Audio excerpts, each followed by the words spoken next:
it's spring. And so in the homeschool world, that means the curriculum shopping season has begun. But before you start shopping, before you start looking at everything that's out there, I want you to slow down. Because most of us, and if you haven't yet, probably will happen to you at some point, chooses a curriculum that, for whatever reason, is a terrible fit. And not only does a terrible fit cost us financially when we have to choose something else, it also takes away from our time. It takes away from our momentum in this fall and just causes needless disruption. So before you start shopping, we're going to talk about some things to consider and some questions to ask yourself. In my next video, we are going to talk about questions to ask while you're shopping to help you stay focused on what's really going to work for your school and for you and for your kiddos. The first question on here, and I do this question every year, why am I homeschooling? Because honestly, sometimes my thoughts on it change. And depends a bit on the year and what is going on. So how that is. This year, I am homeschooling because I truly think it's the best thing for my place. That's the short answer. And my daughter. Long answer, my husband is a couple years away from retiring from the military.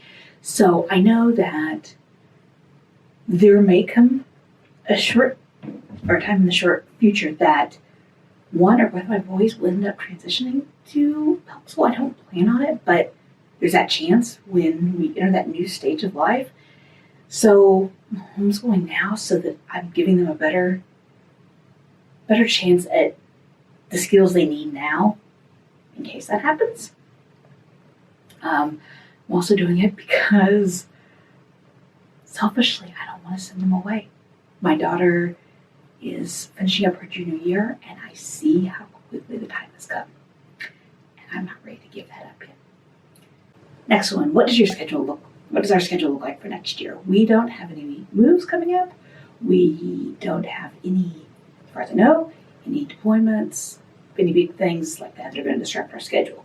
If you are going to have that, something like that, a new baby, just something that might throw your schedule into whack, consider that now. A couple years ago when my daughter started high school, that question, that was my big answer, was that she was starting high school. And I knew that it was probably going to be a tough transition. And I chose some things for my boys that gave them more independence and less me, precisely for that, so that I could devote more time to her.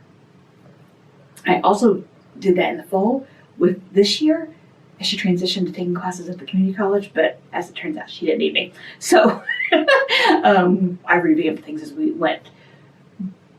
But think about that. And so if you have a new baby coming, well, baby's going to be a lot of your time. So think about curriculum that is easy to do while you're nursing. Something like Story of the World for History would be a great choice because you're doing lots of reading on the couch to your kiddos while you've got the baby in one hand. Those kind of things. So just keep how those big life changes might affect what your school day looks like. Now the questions I'm asking come from a free handout that I have created, and it's down in the down bar. And you'll want to grab it. One, so you have a space to physically write down your answers. And I want you to write them down and not just think them through because it tends to stick a little better when you actually write it through and you put a little more thought into it when you're writing down. Also, there are more questions on the handout than what I'm going to talk about today. So go grab the handout, print it out, and try to complete it this weekend before you start curriculum shopping. Next one, what goals do you have for your kiddos in the coming school year? Both specific, ones that are easy to measure, and more kind of bigger ones. So for me, for Ben, he'll be in 8th grade next year. So my big goal that I'm going to have to keep in mind as we go through the year is getting him ready for high school. Academically, fine. Skill-wise, as far as like managing his time, learning how to budget his own time, plan out work, those kind of things are the big priority. He also has dysgraphia, so one of the things we need to work on this next school year is finding adaptations for high school curriculum, specifically when he takes online courses, and what things we need to do to adapt the technology he uses to work, to make it easy for that. I'm thinking specifically of something like math. A question that's always very revealing to me is what didn't get done this year? What subject did you continually not have enough time for? And if you didn't, or just didn't get done for some reason, and why?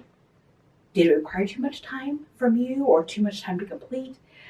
Did you not really like it? Did it not really fit your style and so you didn't have that motivation to get to it? Really consider that. This year I think is the first year that didn't happen with anything. I'm so thankful. we made some good choices this year. What topics do you want to cover next year? Are there any specific units that you want to do? Any learning studies, unit studies? Consider that. Also, what activities might you do out of the home? How will that affect your schedule? What classes might you do at a co-op or online? Grab this document, go through all the questions. I think there's 12 on here. Write them down. Take 30 minutes of your time, 45 minutes. Get them down so that when you go to do your curriculum shopping, you're going in with a good idea of what you want. And then come back next video and we will talk about questions to ask while you're curriculum shopping so that you don't make curriculum mistakes. See you in the next video.